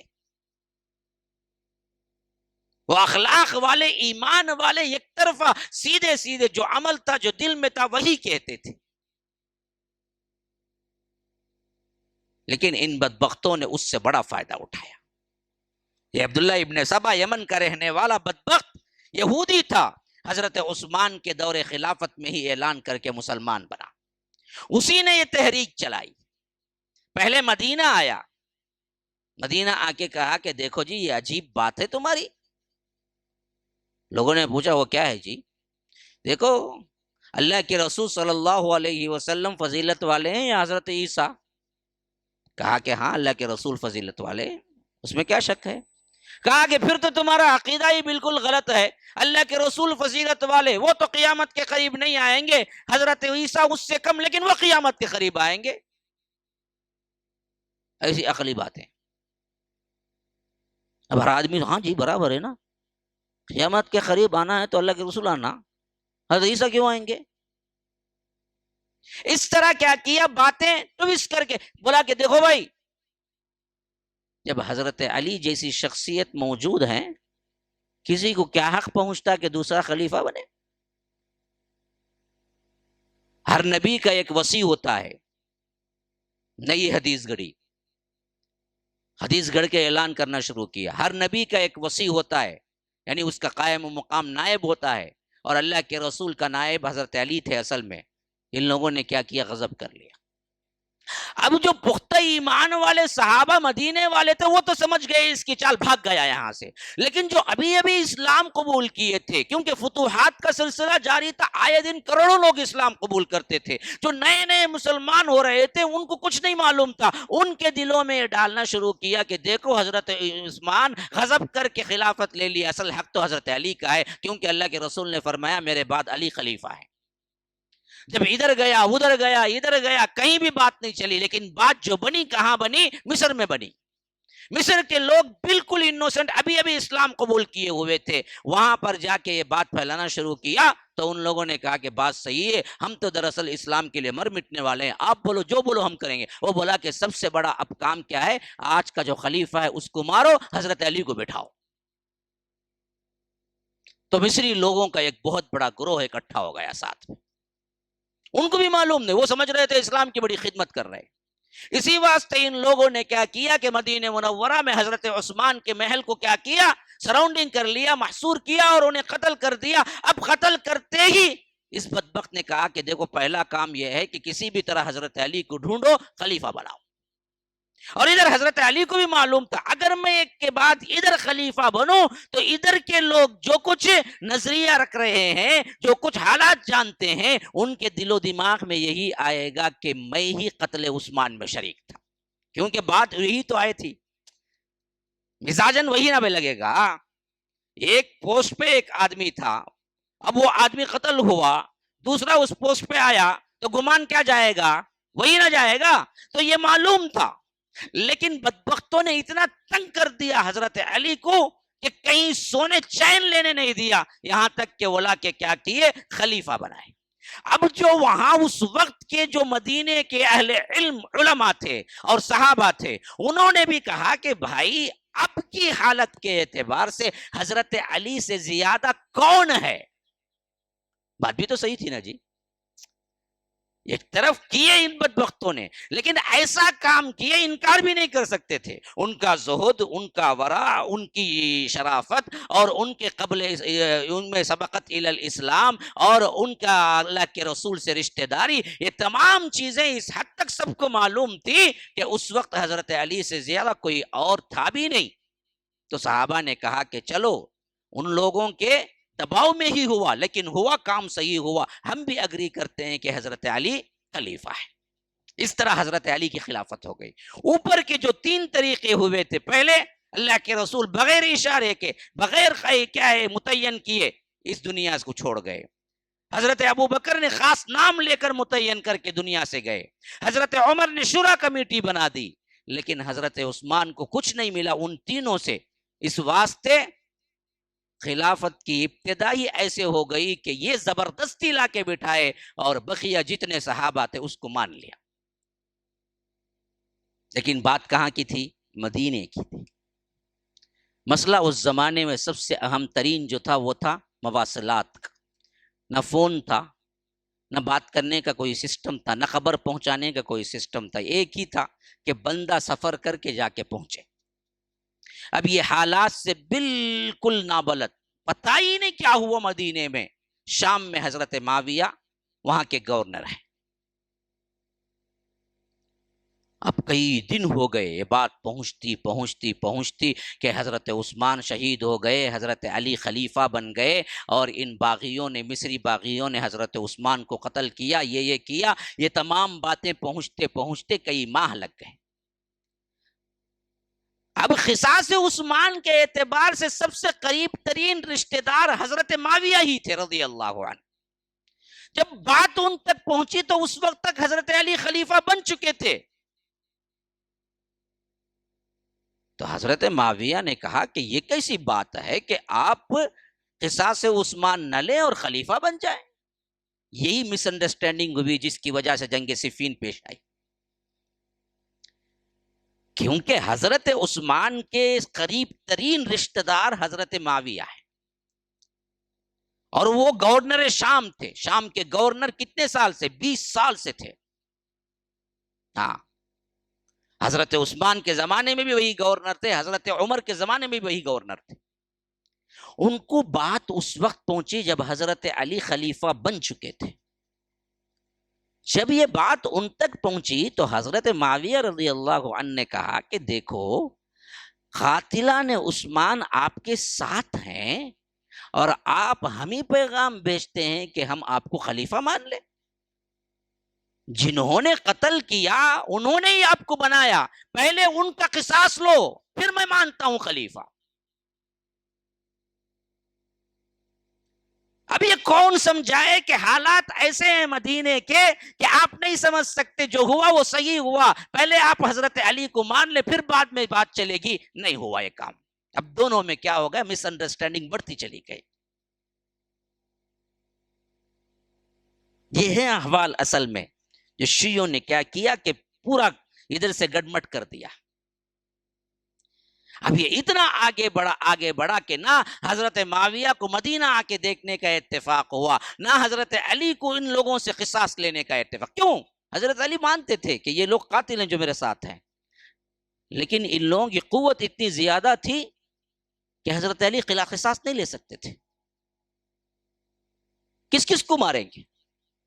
جتنے لوگ سراؤنڈنگ میں حضرت علی کے ساتھ تھے سب قاتلان عثمان میں سے ہو گئے. کسے ماریں گے پھر؟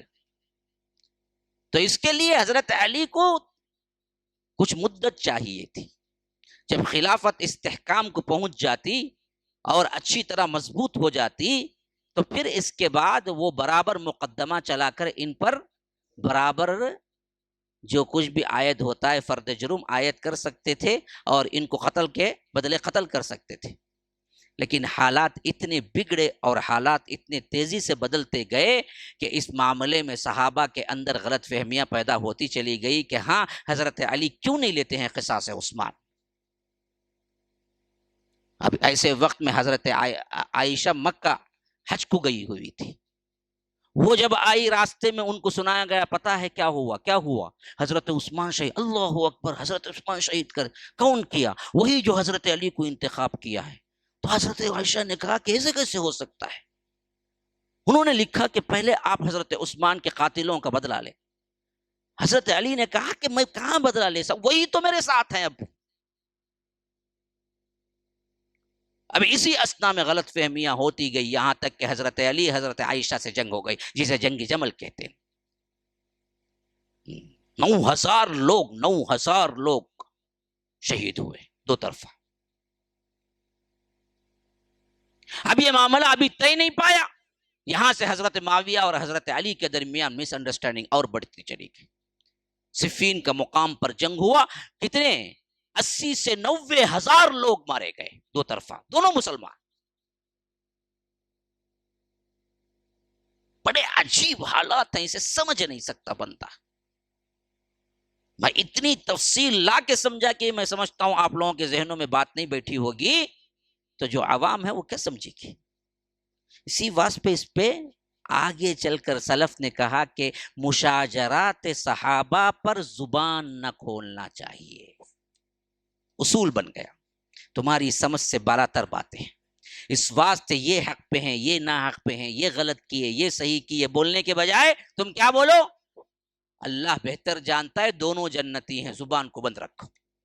لیکن جنہوں نے بھی زبان کھولا ان بدبختوں نے ناانصافی کی صحابہ کے ساتھ اور اپنے آپ کو جہنم کا مستحق بنایا. جیسے آج علی مرزا ہے، اسی طرح اس سے پہلے خلافت و ملوکیت لکھنے والے ہیں، اسی طرح بہت سے دوسرے خارجی ذہنیت کے لوگ ہیں. ان بدبختوں نے کیا کیا؟ اس پر زبان کھولا. حالانکہ اس کے بعد بڑے بڑے لوگ آئے، حضرت ابو حنیفہ آئے، حضرت امام مالک آئے، حضرت امام شافعی آئے، احمد ابن حنبل آئے، بخاری آئے، مسلم آئے، ترمذی آئے، امام ابن ماجہ آئے، امام طحاوی آئے، اور اسی طرح بڑے بڑے. کسی نے بھی اس پر کھل کے نہیں لکھا کیونکہ سب کو معلوم تھا یہ مس انڈرسٹینڈنگ کی بات ہے. اگر ہم سمجھنا چاہیں گے تو اور زیادہ امت بگڑے گی. اس سے بہتر یہ ہے کہ ہم یہ معاملہ اللہ کے سپرد کر دیں. اللہ تبارک و تعالی جانتا ہے بہتر. پورا کچھ جاننے کے باوجود اللہ کو معلوم تھا جنگ صفین بھی ہوگی جس میں حضرت معاویہ اور حضرت علی لڑیں گے اور 90,000 لوگ مسلمان قتل ہوں گے. جنگ جمل ہوگی جس میں حضرت عائشہ اور حضرت علی لڑیں گے،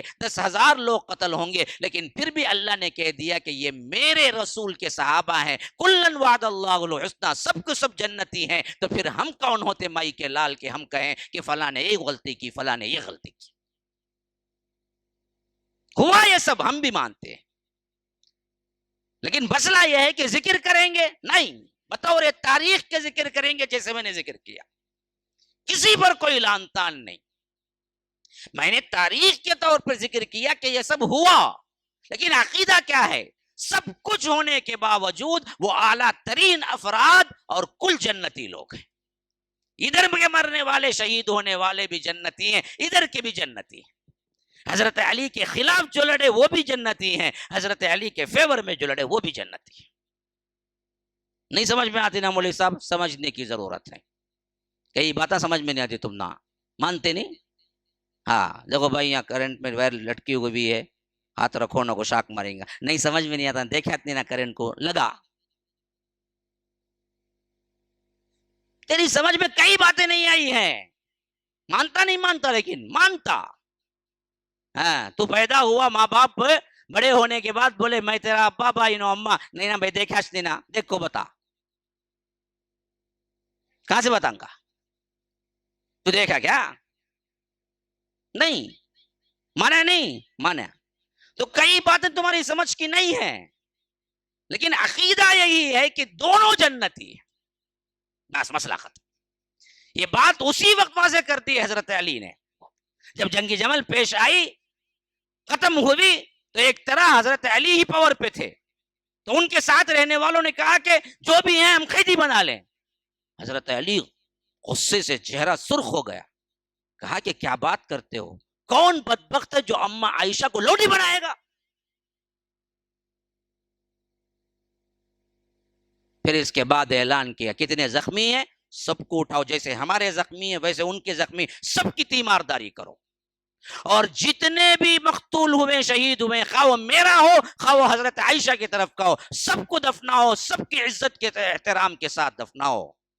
تو لوگوں نے پوچھا کیا وہ بھی جنتی ہیں؟ کہا کہ پھر نہیں تو کیا، اس میں کیا شک ہے؟ اس میں کیا شک ہے؟ ہمارے ہی بارے میں تو اللہ نے کہا کہ ھذان خصمان اختصموا فی ربہم ونزعنا ما فی صدورہم من غل اخوانا علی سرر متقابلین۔ حضرت علی نے کہا کہ یہ تو ہمارے ہی بارے میں ہے کہ ان کے دلوں کے اندر کا جو معاملہ ہوگا، جو کچھ غلط فہمیاں ہوں گی، اللہ کل جنت میں داخل کرنے سے پہلے نکال دے گا، اور یہ دونوں آئیں گے آمنے سامنے بیٹھ کے بات کریں گے جنت میں، تو یہ ہمارے ہی بارے میں تو اترا ہے، کام تو ہوا، لیکن اس معاملے میں ہم کچھ زبان نہیں کھول سکتے کہ یہ صحیح یہ غلط۔ اب آخری بات کہہ کے بات کو ختم کرتا ہوں۔ جب یہ صفین کے بعد معاملہ تھوڑا ٹھنڈا ہوا، دو جنگیں بڑی بڑی ہو چکی تھی صحابہ کے درمیان، ایک جنگ صفین، جنگ جمل۔ اب دراصل یوں سمجھیے کہ دو طرفہ بھی ایک حیثیت سے بات سوچنے سمجھنے کے طور پر ہوئی کہ بھائی یہ اصل فسادی کون ہے جو ہم دونوں کو لڑا رہا ہے۔ اس کنڈیشن میں جب مسلم امت آئی تو یہ جو خارجی لوگ تھے پہلے سے جو تیڑے خیال کے تھے، ان لوگوں نے کیا کہ یہ ہے وہ وقت جو بھی امن پسند ہیں ان کو قتل کر دیا جائے۔ یہ لوگ کیا ہوئے؟ کعبۃ اللہ میں جمع ہوئے بدبخت۔ ان میں 3 بڑے سرگردہ خارجی تھے۔ خارجی کا مطلب ہے اسلام سے نکل جانے والا۔ ان کے خیالات کیا تھے؟ صحابہ پورے کے پورے یہ جنگ کرنے سے کافر ہو گئے، ان کا الگ ہی فلسفہ تھا۔ انہوں نے دیکھا کہ بھائی یہ پورا مسئلہ ہوا کیوں؟ یہ 3 لوگ بیٹھ کے بات کر رہے تھے۔ ایک نے کہا کہ بھائی میں سمجھتا ہوں کہ یہ 3 شخصیتیں ہیں جس کی وجہ سے مسئلے ہوئے۔ کون جی؟ ایک نے کہا کہ حضرت علی، دوسرے نے کہا کہ عمرو بن عاص، تیسرے نے کہا کہ حضرت معاویہ۔ تو سب مل کے طے کیے کہ دیکھو ایسا کریں گے، ہم پوری جان لگا کر ان تینوں کو کسی نہ کسی طرح ایک ہی دن میں قتل کر دیں گے اور امت پاک ہو جائے گی ان سے، اور یہ فتنے فساد ختم ہو جائیں گے. ہے اصل میں فتنہ، باتیں کر رہے ہیں فتنہ فساد کی. اب یہ طے ہو گیا. بدبختوں نے کیا کیا، 17 رمضان المبارک کا دن چنا. ایک نے کہا کہ میں عمرو بن عاص جہاں ہے شام وہاں جاؤں گا، اس وقت مصر میں تھے. ایک نے کہا کہ میں معاویہ شام میں وہاں چلا جاتا ہوں. ایک نے کہا کہ کوفے میں حضرت علی ہے، میں وہاں چلا جاتا ہوں. تینوں کے مقام پہ پہنچ گئے اور سب نے تہیہ کر لیا کہ خفیہ طور پر جیسے ہی ہمارا ایجنڈا ہے کہ اس حیثیت سے ہم اس دن سب کے لیے تیار رکھیں گے. ہر ایک نے اپنی تلوار کو زہر میں اچھی طرح بجھا کے پلا کے زہر رکھا کہ ایسی وار کریں گے بچ نہ سکیں گے اور ایک ہی وقت میں امت کو چھٹکارا دیں گے. اور ادھر عمرو بن عاص کے لیے بھی فجر کی نماز میں محراب کے بالکل پردے میں کھڑا ہو گیا کہ جیسے ہی آئیں گے قتل کر دیں گے. معاویہ رضی اللہ عنہ کے لیے بھی ایک آدمی کھڑا ہو گیا، حضرت علی کے لیے بھی ایک آدمی کھڑا ہو گیا. عمومی طور پر حضرت علی جب نکلتے تو سونے والوں کو پکارتے جاتے کہ بھائی نماز نماز نماز نماز، اور ایسے ہی مسجد میں اندر داخل ہوتے بالکل اندھیرا ہوتا، یعنی کہ خلیفہ خود سب سے پہلا مصلی ہوتا مسجد کا. پھر اس کے بعد لوگ آنا شروع ہوتے تو حضرت علی اندر پہنچے اور ابھی اندھیرا تھا اور اس کو موقع ملا. یہ پہلے سے وہاں پر بیٹھا ہوا تھا عبداللہ ابن ملجم، نام دیکھو، عبداللہ ابن ملجم مسلمان، یہ بدبخت بیٹھا ہوا تھا اور اندھیرے میں وار کیا. حضرت علی کا وار اتنا گہرا پڑا کہ وہ دراصل کیا ہے سمجھ گئے کہ یہ میرا قاتل ہے. کہا کہ دیکھو اس کو پکڑ لینا اور یہ قابو میں آ جائے تو بدلے میں صرف اس کو قتل کرنا، غصے میں آ کر دوسرے لوگوں کو قتل نہ کرنا. اللہ کی مشیت دیکھو، حضرت علی کا جو شخص آیا تھا خارجی بن کے، وہ حضرت علی کو برابر نشانہ بنایا بدبخت. لیکن بقیہ دو کا جو الگ الگ معاملہ ہوا، اتفاق یہ ہوا کہ اس دن کی فجر کو حضرت عمرو بن عاص آ ہی نہیں سکے، پیٹ میں درد تھا. تو انہوں نے اپنے نائب کو کہا کہ آپ نماز پڑھا دیں. اب وہ سمجھا کہ حضرت عمرو بن عاص پڑھا رہے ہیں، نائب کو قتل کر دیا. تو حضرت عمرو بن عاص کا قتل نہیں ہوا.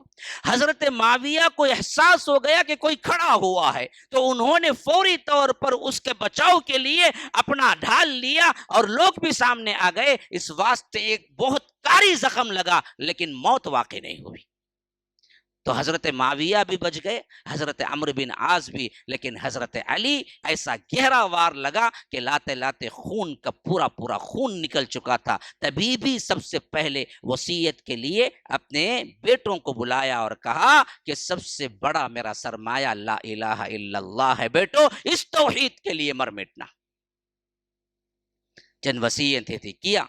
پھر اس کے بعد حضرت علی شہادت پائی. هذا وبالله التوفيق وصلى الله وسلم على نبينا محمد. أسأل الله لي ولكم ولسائر المسلمين من كل ذنب فاستغفروه إنه هو الغفور الرحيم. والسلام عليكم ورحمة الله وبركاته. سبحانك اللهم وبحمدك أشهد أن لا إله إلا أنت أستغفرك وأتوب إليك.